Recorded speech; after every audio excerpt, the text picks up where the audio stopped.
CHC के सेवा प्रदाताओं और सरपंचों के बीच एमओयू। प्रदेश की 1460 पंचायतों में 24 से नगद भुगतान के साथ शुरू होगी डिजिटल सेवाएं। छत्तीसगढ़ में मोदी की एक और गारंटी पूरी होने जा रही है। प्रदेश की 1460 ग्राम पंचायतों में 24 अप्रैल पंचायत दिवस के नगद भुगतान सहित अन्य डिजिटल सेवाएं शुरू की जाएगी। मुख्यमंत्री विष्णुदेव साय की उपस्थिति में प्रदेश के प्रत्येक विकासखंड की 10-10 ग्राम पंचायतों में अटल पंचायत डिजिटल सुविधा केंद्र के लिए सीएचसी के सेवा प्रदाताओं और सरपंचों के बीच एमओयू किया गया है।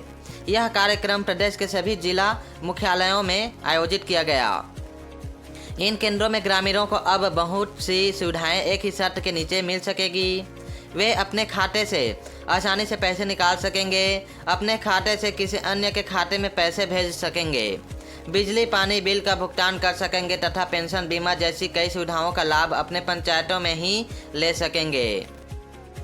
इन सुविधा केंद्रों के शुरू होने से ग्रामीणों को छोटे छोटे कार्यों के लिए विकासखंड और जिला मुख्यालय नहीं जाना पड़ेगा। गांव में ही उन्हें बहुत सी सुविधाओं का लाभ मिल सकेगा। मुख्यमंत्री ने वीडियो कॉन्फ्रेंसिंग से जिला मुख्यालयों में आयोजित कार्यक्रम को संबोधित करते हुए कहा कि मोदी की एक और गारंटी पूरी करने जा रहे हैं।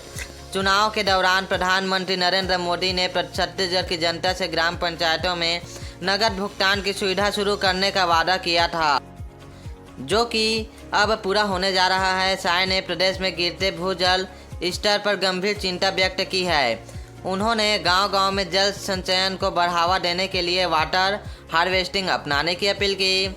हर पात्र व्यक्ति का नाम हो ताकि योजना का मिल सके लाभ। मुख्यमंत्री विष्णुदेव साय ने कहा कि प्रधानमंत्री नरेंद्र मोदी का सपना है कि हर किसी का पक्का मकान हो। पिछली सरकार में कार्यकाल में 18 लाख हितग्राही आवास से वंचित रह गए थे। शपथ लेने के दूसरे दिन हमने कैबिनेट की बैठक में 18 लाख आवासों की स्वीकृति दी। अभी तक हमें केंद्र से 14 लाख आवास मिले हैं। 2 दिन पूर्व केंद्र सरकार ने 3.5 लाख आवास स्वीकृत करने की घोषणा की है। पीएम आवास योजना प्लस का सर्वे 15 अप्रैल से 30 अप्रैल तक हो रहा है। इस सर्वे की सूची में सभी जरूरतमंद और पात्र हितग्राहियों का नाम शामिल हो ताकि उन्हें योजना का लाभ मिल सके। इन सभी सेवाओं का मिलेगा लाभ। ग्राम पंचायतों में शुरू हो रहे इन सुविधा केंद्रों से किसान धान भुगतान, महतारी वंदन योजना, पेंशन और अन्य योजनाओं की राशि का भुगतान ले सकेंगे। साथ ही जन्म मृत्यु प्रमाण पत्र सहित अन्य सुविधाओं का भी लाभ ले सकेंगे। मुख्यमंत्री साय ने कहा कि हमने 1.25 लाख में ही मोदी की गारंटी के अधिकांश वादों को पूरा किया है।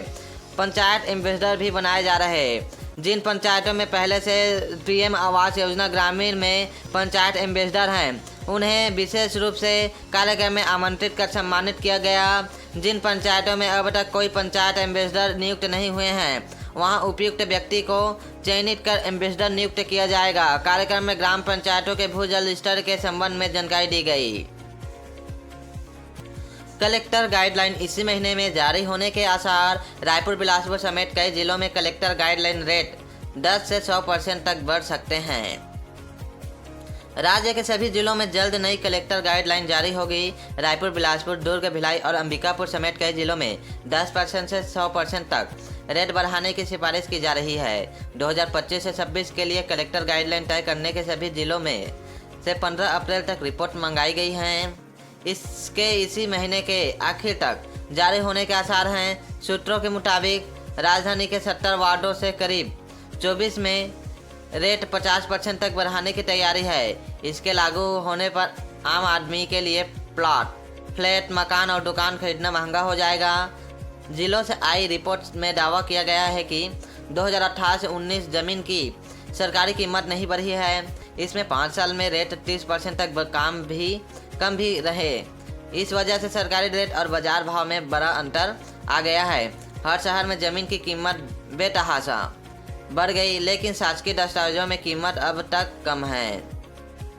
इस अंतर को खत्म करने के लिए ही नहीं, नई गाइडलाइन जारी करने की तैयारी है। वैसे भी 2019-20 से कलेक्टर गाइडलाइन में कोई बदलाव नहीं किया गया है, लेकिन अफसरों का कहना है कि 2018-19 की कलेक्टर गाइडलाइन को भी यथावत रखा गया था।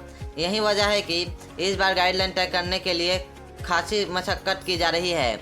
जिलों से प्राप्त रिपोर्ट को मूल्यांकन समिति पर रखेगी और अपनी सिफारिशें देगी। यही वजह है कि 2025-26 के लिए नई गाइडलाइन इस बार 1 अप्रैल के बजाय थोड़ी देरी से जारी होगी।